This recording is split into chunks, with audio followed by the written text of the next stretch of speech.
everyone. We're here today with USA Today bestselling author Maisey Yates. At the ripe old age of 23, Maisey sold her first manuscript to the Harlequin Presents line. Since then, she has been named a Cosmo Red Hot Reads author, started a cowboy romance series, Silver Creek, and was also named a finalist for the Romance Writers of America Rita Awards for her novella, Imagine Me and You. More recently, Maisey released Avenge Me, the first book in the sizzling Fifth Avenue trilogy, and she also wrote the prequel to the trilogy, Take Me. If you're looking for a great read filled with steamy sex, scandal, and the Upper East Side, you'll love this. Thank you so much for joining us today, Maisey. It's a pleasure to have you here. Thanks for having me. Um, Before we begin the questions, can you tell us a little bit about the book Avenge Me and the trilogy as a whole? The trilogy as a whole kind of focuses on um, basically a group of three friends who were very close in college but were kind of broken apart by a tragic event, which was the suicide of a friend of theirs. And at the opening of the book, we find out that my hero, Austin, from Avenge Me, that his father has had some involvement in this, and that kind of brings them back together uh, to work together to try and bring Jason Treffin down. And so Avenge Me focuses on kind of getting that ball rolling. And in it, Austin ends up meeting and hooking up with the sister of his friend who had killed herself 10 years ago. And of course, neither of them know who each other is. And when they find out, it's pretty explosive. But even though they're probably the worst people in the world for each other, they need each other. They need each other to get this plan going to see Jason Treffin brought down. And in the middle of all that, they're kind of negotiating this very ill-advised attraction for each other. Excellent. Um, Now, before the questions and answers, I just wanted to remind everyone to stop by BookTrib.com after the live chat and enter to win a copy of Avenge Me. So check that out afterwards. And we have some great questions coming in. So the first one is from Gina.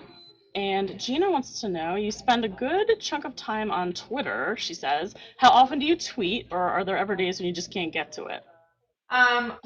Usually when I'm in my office, then I tweet because I describe myself as being a compulsive multitasker. So my thoughts run kind of, I'm working on the book, and then it's kind of like squirrel. So I run to Twitter to tweet whatever random thought I had and then go back to work. But that actually kind of works for me. The only time I really don't tweet is when if I'm out doing something with my family, if we're on vacation or something, then I try to cut off internet stuff. But it's kind of part of a day's work for me, and it's my water cooler. Yeah, totally. Gina also wants to know how much of your time is spent on writing and blogging. Do you have a set schedule, or is it kind of just as it goes? Well, I do kind of loosely try to work a 9 to 5 schedule, 5 days a week. Most of that time is going to be devoted to writing. I have a pretty strict word count that I try to hit. I have really dropped a lot of blogging lately because as there have been more kind of promotional obligations, something has to shift. And for me, that's never going to be the writing, because I think the most important thing you can do as a writer is write the next book. So everything falls in kind of around the writing, and everything else isn't scheduled. It's just kind of when I get to it. Awesome.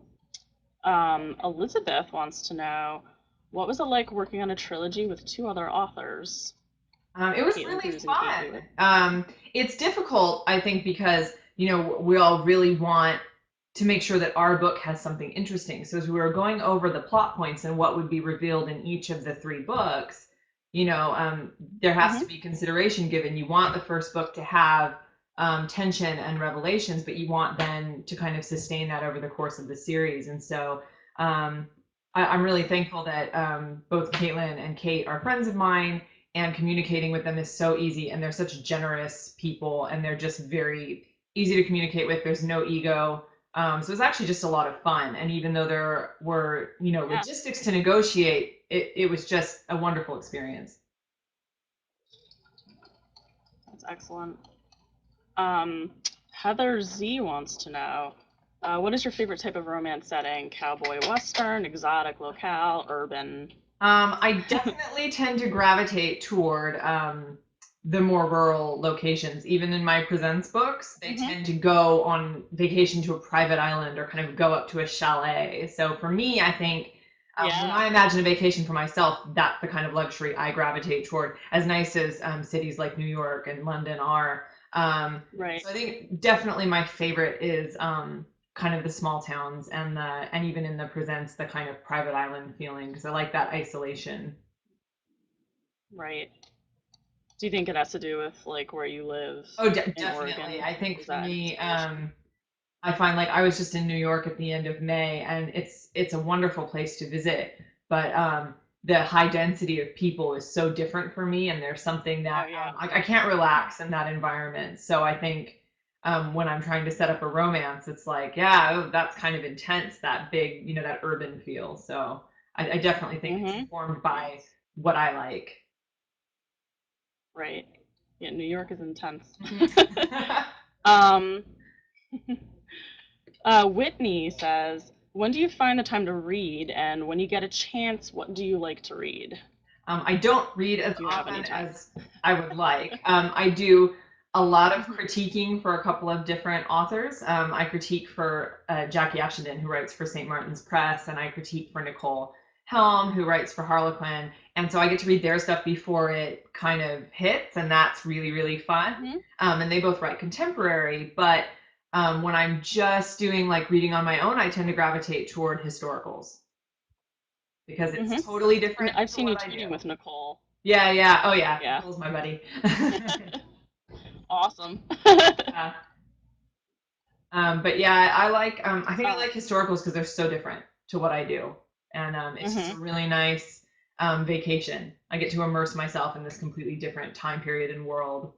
So Yeah. Um, Ryan has a question about being a USA Today bestselling author. Um, they want to know, has the pressure increased with each book to get that same status? I think it was weird. I think I had like the world's strangest reaction to hitting a list. I hit it with my second book.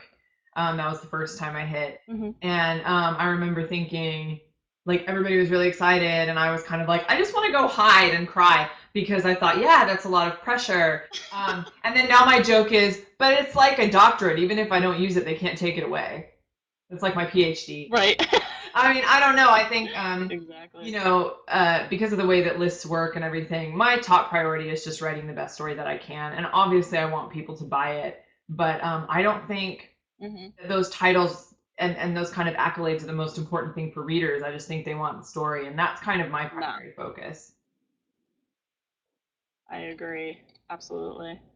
Um, Elizabeth wants to know, did you have any say in the cover artwork for the Fifth Avenue trilogy? Well, with every book, we fill out an art fact sheet where we kind of give suggestions for the cover and we outline scenes that stand out in our mind that might be nice to have portrayed on the cover. Having said that, the direction they went was just because it's so different to anything that Harlequin had done before. I wouldn't have known to Hmm. even suggest it in the cover art, but the minute that we got all three of them at once, and my jaw just dropped and I wouldn't have them change anything. I think it's so fabulous. So it was Yeah. like it wasn't what I suggested. We always put in our suggestions, and oftentimes they're very faithful to what I've written Hmm. in the document. And this time it wasn't, but it was such a wonderful surprise. And Yeah. unfortunately, we didn't get to meet the model or anything. But you know, Right. Lights out. my screen died. I had to make it back Oh up. no. That's okay. Yeah, I think the covers are really modern and clean and just Yeah, perfect yes, colors for completely this agree. for the trilogy. Hmm. Cynthia has a great question. Do you have any hidden talents? Perhaps some that you can demonstrate for us on today's live chat. Um, My backup career is kind of to be the next American Idol. There are videos of me on the internet Oh, singing. So, really? yes, I Amazing. have really realistic I'm goals. gonna go. I'm gonna look So if afterwards. this I'm writing thing excited. doesn't work out, I think I'll be a famous singer. I'm Watch gonna this fall back space. on. Yeah. That's excellent. Elizabeth has another question. She says, "What are some activities you do to get the creative juices flowing when you're faced with writer's block?" I think the best thing for me is to get out and walk. Um, Mhm. and I think changing it up at all is so helpful. Like even taking my computer outside. Um, I don't know. A lot of writers say this, like taking a shower. We say there's like inspiration in the water, and I think it's Yeah. kind of or driving even. It's like anything that kind of Yeah. allows your subconscious to kind of start moving because when you're sitting at the computer and you're frustrated and you're trying so hard, Exactly. you just put all this undue pressure on yourself and kind of anything to clear your headspace. And I've tried all Mhm. of those things, and I find they work pretty much every time. So that's really my only method. Excellent. Um, Gina wants to know what's the best compliment or comment you've ever gotten on Twitter or via social media from a reader? Um, I'm trying to think specifically social media. Um, I think I did have, and this, Or bad compliments? no. You might remember those. Usually people don't say them to me. Those usually come via email. I've had them. Right. But Oh wow. I did have somebody tell me, and I had had like a few email correspondence with this woman, and she was in kind of a tough situation with her marriage and stuff. And I Mhm. hadn't heard from her in a long time, and she emailed me and she told me that she left her husband and moved back to her home country, and she said because I feel like through reading your books, like I realized I deserve to be loved. I don't Oh, even that's so feel worthy of nice. something like that. It was the most like that was impacting. Like I'll never forget that Yeah. like through reading these books, through reading romance novels, that she decided that she wanted to be with somebody who loved her. And actually she Mhm. was in an arranged marriage. It was an interesting story, but anyway, yeah, I don't think I'll ever Wow. forget that. That's amazing. Yeah.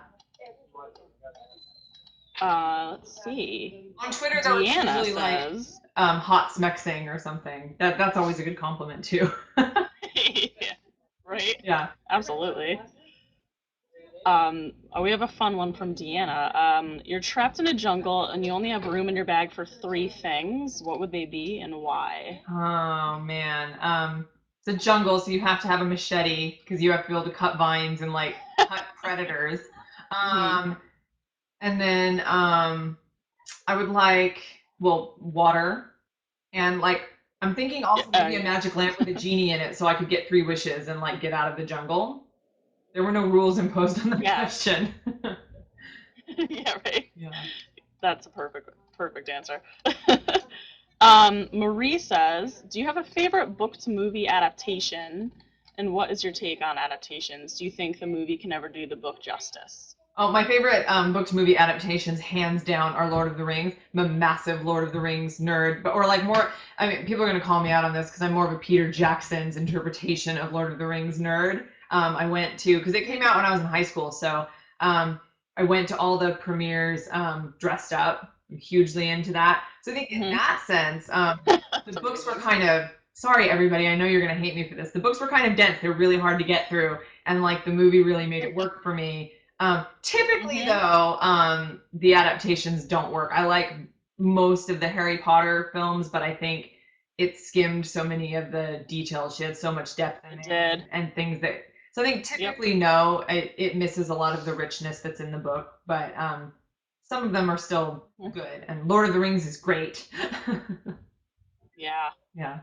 Yeah, Harry Potter, the later books especially, I was like, they didn't even have certain characters, were just like, Well, and that was nothing.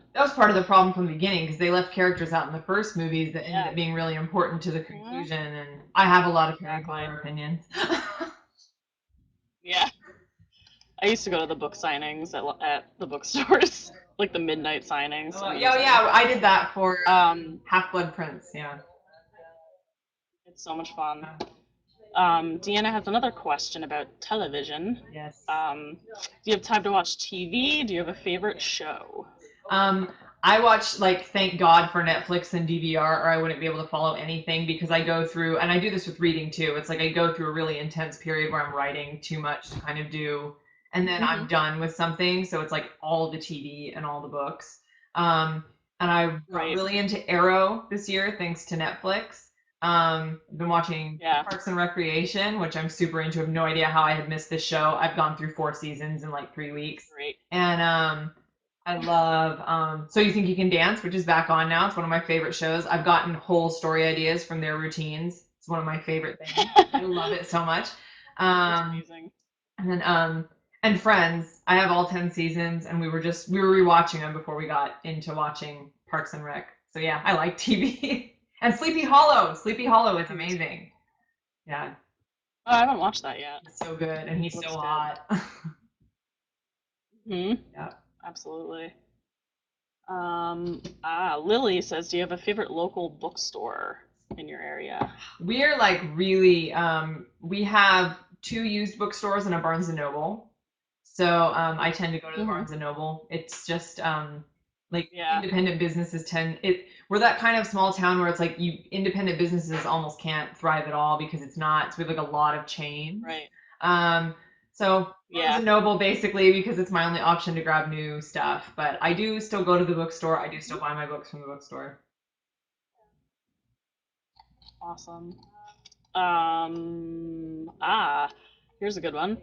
If you had to choose between Twilight, Hunger Games, and Harry Potter, what would it be and why? Well, Harry Potter because it's amazing. And because Hmm. like I actually know what house I would be in. I'm a Hufflepuff. Um, Hmm. we're loyal, hard workers. We don't get the glory, but like we're not going to go evil on you either. So yeah, definitely Yeah. Harry Potter. There's no question. Although I liked Twilight, I liked it. I started watching it. I liked it. I couldn't read the books though. I I don't liked the know. book. I I wasn't really into did. it. Yeah. Did you? Mhm. I probably didn't give it a good chance, but Ryan says, "What are some things you do for fun? Hiking, swimming, rock climbing, playing with puppies?" um, Well, we just went kind of on a big trip up to northern Oregon, Washington, and we did a lot of hiking. So I do a Mhm. little bit of that, but we have 3 little kids, and it's really hard to get out and do too much because like we were saying while we were up there we would never have brought the kids because like the trails are so steep and like it's Uh, scary because there's not they could fall down the so right now like anything that's not work related is basically kind of geared toward getting the kids where they need to go and watching right. How to Train Your Dragon and things like that. So not too many exciting Yeah. involved hobbies. Fun kid stuff. Hmm. Um, Whitney says, "You write a good amount of books in a very short time.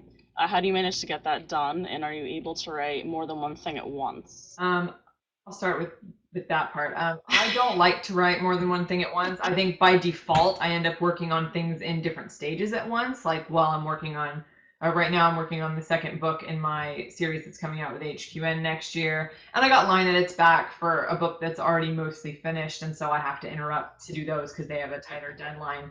But I'm never drafting more than one book at once. I just don't like to split my Mm-hmm. focus that way. In terms of Right. getting it all done. I'm just physically a fast writer.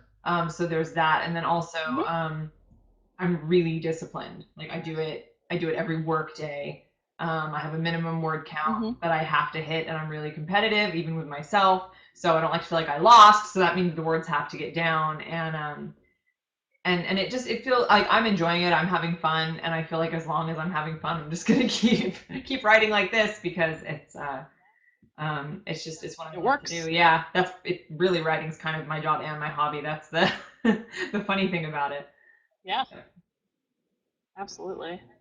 Um, Ryan has another question. Why do you think publishers have different covers for your US and UK releases? And do they cater to the different demographics and the market they're targeting? I think that's Interesting. definitely true. I think Hmm. if you look at the UK covers, especially for like single title romance, there's a lot of the cartoon covers and things still that Yeah. don't seem to Hmm. do as well here in the States, but they do there. So I think we definitely it's different visual appeal for different countries. You should. I wish I had some foreign editions sitting near me because we get like books from Korea and books from Israel, and like the covers are so different. It's Oh like wow. what what is appealing Huh. and kind of what speaks romance and all that kind of stuff is so different. And so yeah, it's definitely catered to the tastes more that you find in the different countries. That was a great question. I don't think we've ever had anyone ask that before. Um, Brittany says, Avenge Me is part of the Fifth Avenue trilogy. It seems like you would have to read the other books in addition to your own. Is that correct? We This read book doesn't serve as a standalone. oh, would readers? Um, if you every each book has a complete romance. There's a happily ever after at the end of each book. There are three different couples. But Right. if you want to reach the Hmm. conclusion of the overarching storyline, that doesn't conclude until Expose Me, which is out at the end of July, and is by Kate Hewitt. Yes. Um, let's see. Have you ever stayed up all night writing? And did that take a toll on you the next day when you had to continue writing? Um, I think like my version of staying up all night because I'm like super big time partier, obviously, would be like 2 a.m. That to me is like staying up all night, and then I'll sleep till like 10:30, Right. and it's really it kind of all Yeah. evens out. So I've like learned that unless I need to get something turned in that night, there's really no point because I'm just gonna Hmm. have to sleep later the next day. Um, but sometimes when I'm trying to finish a project and I know that I'm not going to do anything for the next couple of days, I'll stay up. But it never an all nighter, like not a literal one. I Right. need my sleep too much. That's crazy. I know people who do I it, feel but like like to me, it's like once I've hit, if I've stayed up till midnight, I'm like I'm a pumpkin. yeah, exactly. I feel like you'd get eye strain the next day. How could you do that? um, this is a good one. Brittany says, "What's one question that you never get asked, but you think is an important thing to talk about here today?" Hmm. Interesting. Wow. I never get asked, so Something I interesting wouldn't to see. know. Huh. I'm completely stumped. It's a trick. Okay, maybe that's why they asked that. I know. I think they just wanted to make me think really hard. What question do I never get asked? Um, well, I think people should be more curious about my delightful pin boards. If you guys don't follow me on Pinterest, you should because I give good like half naked cowboy. I saw the Fifth Avenue one. It Yeah, the looks Fifth Avenue great. board is on there, Oh, so half that naked cowboy too. really was a cop out, but whatever. That's my answer. Excellent. We'll repin from BookTrib. Yes. um, Whitney says, "How much research goes into your books? Do you draw inspiration from people that you know, events in the world, or other novels and authors?" I think all those things, I think inescapably, we can be Hmm. inspired by elements of Right. life and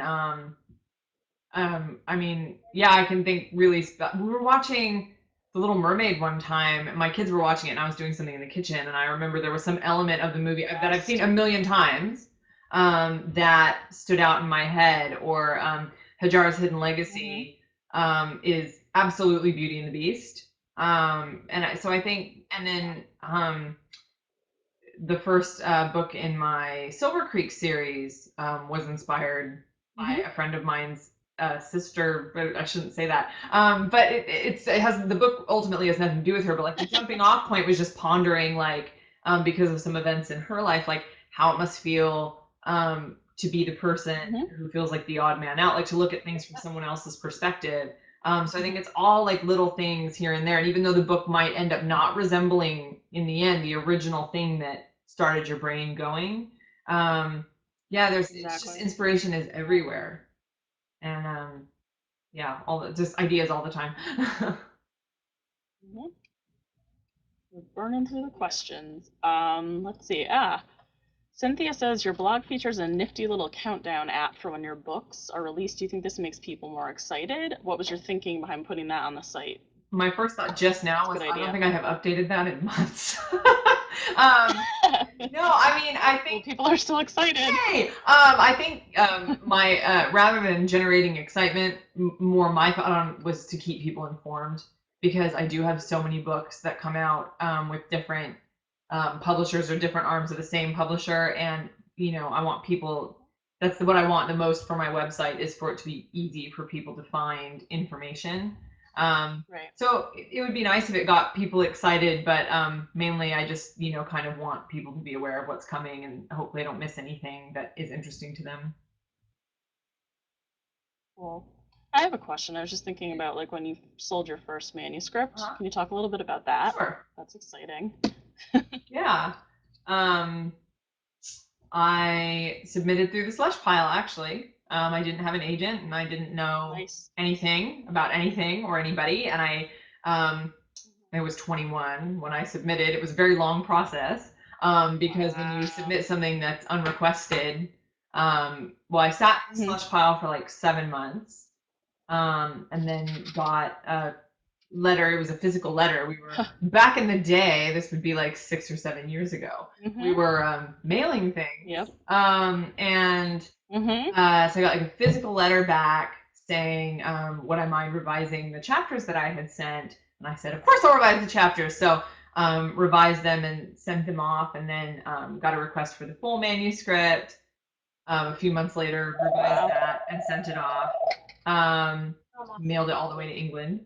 And then started working with the editor over email, which kind of sped things up a little bit. I think I did 3 rounds of revisions on that book. I rewrote the last half of it basically, and then it was like a 20-month process all in all, and ended up selling that book to Harlequin Presents, and I was like almost 9 months pregnant, and my editor Oh called and she was wow. like, I really hope I don't put you in labor, to let me know that they wanted to offer me a 2 book contract. And um, it was so Ah, that's exciting, and the rest amazing. is history. Yeah, that's great. Um, this kind of is a good next question. Marie says, at what point in your life did you realize that you wanted to be a writer? And what's the process of getting your ideas out there? Well, you kind of talked, and a book ultimately published. I think, Slush pile. yeah, well, because Harlequin category accepts non-agented, non-solicited submissions, um, and because I Right. loved the books as a reader, that was a really logical place to start for me. I think there's also you can go the route of getting an agent, which is what you're traditionally. I will never say never and always, but usually what you have to do to pursue publication with one of the New York houses. And it's funny because I think I had like these weird fantasies of being a writer like when I was a child, because I would like walk by, this is such an odd Yeah. thing but it's true, like I would walk by these like gauzy dresses with like wooden beaded necklaces that were like attached to them and think that looks like something a writer would wear. Like when I grow up I want to be this like weird, like this writer, like whatever that meant. I had this like romanticized version of like, and like living on the Mhm. beach, like, and it being like cloudy and rainy, and I would sit in my garret and write. And this was like when I was a kid. And so even though I wasn't doing anything to like actively pursue that, and it wasn't like I was writing anything, it was like I had this kind of idea that like I would Mhm. like to be a writer. And my name, which is my real name, my mom spelled it the way that she did because she thought that would look good on a book cover. I Oh, just think it that's too was it was funny. it was meant to be. It was predestined. Um, so yeah, That's I kind of amazing. always wanted to do it, and I've always I used to write little comedy stories for my friends and things, which is why I think they were completely Yeah. shocked when I ended up writing romance, because what I used to do was like these literally screwball comedies that I would just share with my friends. And Huh. um, yeah, I started taking it seriously when I was about 21, and like actually finished a book Yep. and knew where I wanted to send it and knew what it was. And but it was kind of always there. Right. Yeah. But then I thought I would be a police officer when I was 6 too, but then I realized like I don't like to run and I would really rather if no one ever shot at me. So Oh. yeah, so writing was clearly the more realistic dream. Absolutely. McKenna wants to know, how would you describe your writing style? Um, I think it's kind of conversational, maybe. I always think it's kind of straightforward and a little bit casual. Um, Hmm. and my humor is slightly absurd. And there's usually references to a unicorn somewhere in one of my books. Oh, I that's, just think they're funny. you need that I think in they're every book. funny. Yeah. Is that like unicorn? It could be a safety word in a sultry scene or something. That would be amazing. Crazy. Now I feel like I missed an opportunity to avenge me. I really do. Unicorn should have been their safe word. Mm-hmm. Kathleen, speaking of sultry scenes, she says, "Do you ever feel uncomfortable or ashamed writing more of the sultry scenes in your novels?" For me, there's such an intrinsic part of the journey that the character is on that I'm so into. Like, I'm usually Mm-hmm. into it on this emotional level when I'm writing it. Like, I find them really emotionally intense. Right, I usually like, especially the final one. It's like I'm usually like crying through the whole thing. Mm-hmm. So I'm very like Oh wow. very invested in like how it. Darn it, Yeah. my screen went to sleep again. In how it all like in how it fits in with the story. And so for me, there's no like when I'm writing it, there's no real concern about that. I'm going to do what I have to do to kind of serve the characters in the story. However, when I'm doing like the final read through on edits, I have a really hard time reading them again. Um, Oh and, wow. and that's when I start thinking, like, my mom is gonna read this, and like my pastor's wife reads my books sometimes, and like, yeah, and then like I have this kind of like uncomfortable moment, or like if I ever look at my books after they're published, I don't usually look at that. But yeah, for me, it's an important part of the story, or it shouldn't be in there. So in the actual writing of it, Mm-hmm. it's one of my favorite things to write because it Mm-hmm. does so much for the progression of the story and the relationship. So depends on the stage of the story I'm at. Huh. That's really cool. Um, McKenna wants to know, what are you currently working on? I can't wait for your next book. Oh, thank you. I think I mentioned earlier, I'm writing a series of small town cowboy romances for HQN called Copper Ridge, and they start Cool. releasing next year. And I'm working on book 2 of that series right now with my cranky, bearded, tattooed widower cowboy, and I love him. Excellent. um, this is the last question we're gonna do from Kathleen. What's the best piece of advice you ever got about writing? um, I think it was from my editor, the first editor who bought me, the one who bought me from the slush pile, Jenny Hutton. And it we were working on kind of fully rewriting. I think it was my 6th book, and I had to like rewrite the entire thing, and I was feeling really discouraged. And she was like, but it's okay because sometimes with a book that's really complicated emotionally, you have to write it across the Yeah. first time through just to get the structure down. And then the second time you write down into the emotion and into the conflict. Mm-hmm. So it's not a failure to have to do revisions, not a failure to have to rewrite. But you sometimes with some books you have to go through it again to kind of reach the full emotional potential that it has. And I think that changed my perspective on revisions, not oh, I failed at something because I didn't turn the book in perfect the first time. But it's like, well, Right. sometimes you have to do that. And the most important thing is kind of getting to that emotional heart of the book. And I look Mm-hmm. at it now as like getting another chance to make sure that I've done that. And that really has kind of made all of my writing feel a lot easier and not as Yeah. concerned about turning something in perfect because I trust Mm-hmm. that my editors and I are going to work on it to make it the best that it can be. That's incredible advice. It's really great. Unfortunately, we're at the end of our questions, but I wanted to thank you again, Maisey, for chatting with us today. Well, It was great to talk yeah, to it's you. fun. Uh, yeah. And everyone, please stop by booktrib.com after the chat and enter to win a copy of Avenge Me. Thanks again. Bye, Thank you. Thanks Maisey. everybody for asking questions.